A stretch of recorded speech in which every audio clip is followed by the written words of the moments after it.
নমস্কার। আজ বেসন দিয়ে আমি একটা দারুণ নাস্তা করে দেখাবো। খুবই ভালো লাগে বন্ধুরা, অল্প কিছু উপকরণ দিয়েই আমি করব জিনিসটা, খেতে কিন্তু অসাধারণ। চলুন তাহলে দেখে নিই আমি কিভাবে করব নাস্তাটি। এখানে আমি নিয়েছি বেসনটা আমি চেলে নিয়েছি। দিয়ে দেবো স্বাদ মতো নুন, সঙ্গে 1 চামচ আজওয়াইন দিয়ে দেব, ভালো লাগবে খেতে। সঙ্গে দেব আমি খাবার সোডা অল্প, শুকনো এগুলো মেখে নেব। এবার দিয়ে দেব আমি সাদা তেল। তেলটাও ভালো করে আমি একটু বেসনের সাথে মিশিয়ে নেব। কাজটা হাত দিয়ে করলে ভালো হয়। এবার জল দিয়ে আমি এটা সুন্দর করে একটা ডো করে নেব, একটু পাতলা করে। এইভাবে করে দেখুন, এরকম নরম করে কিন্তু আমি বেসনটা মেখে নিলাম। আজকে খাবারগুলো আমার কাছে যে পাঁপড়গণ আছে, পাঁপড়গণের মধ্যে করে বানাবো। তার জন্য এর মধ্যে আমি কিন্তু বেসন যে মেখে রেখেছি, বেসনটা আমি ভরে নেব। খাবারটি বন্ধুরা একবার বানিয়ে কিন্তু রেখে দিলে অনেক দিন খাওয়া যায়, শুকনো যেহেতু। আর চায়ের সাথে কিন্তু খুবই ভালো লাগে, বিকেলে চায়ের সাথে ভালো লাগবে। আজকে আমি এই প্লেটটা ইউজ করব। এটা ইউজ করে কিন্তু সুন্দর করে আমি করতে পারবো। লাগিয়ে নিলাম।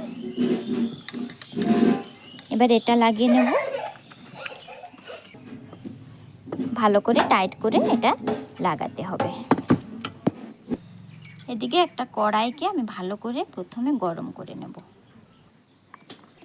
দিয়ে দেব সাদা তেল। তেলটা হালকা গরম করব, মানে একদম ঠান্ডা তেল থেকে একটু গরম করলাম তেলটা। এবার দেখুন বন্ধুরা, এই যে এটাকে এরকম করে আমি কিন্তু খাবারগুলো এভাবে করে আমি বানিয়ে নিচ্ছি।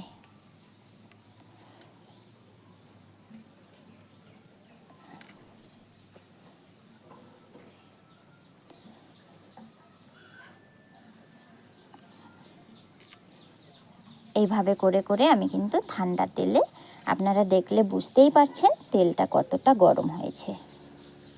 এইভাবে করে আমি দিয়ে দিচ্ছি।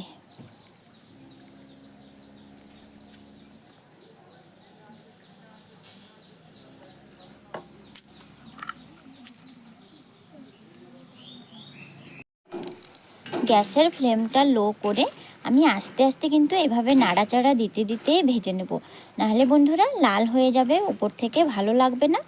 আর আস্তে আস্তে করে ভাজলে কি হবে, ভেতরে কিন্তু ভাজা হবে আর লাল হবে না, খেতে কিন্তু খুবই ভালো লাগবে। তার জন্য আমি এরকম নাড়াচাড়া দিতে দিতেই কিন্তু ভেজে নেব, একদম লো ফ্লেমে করে।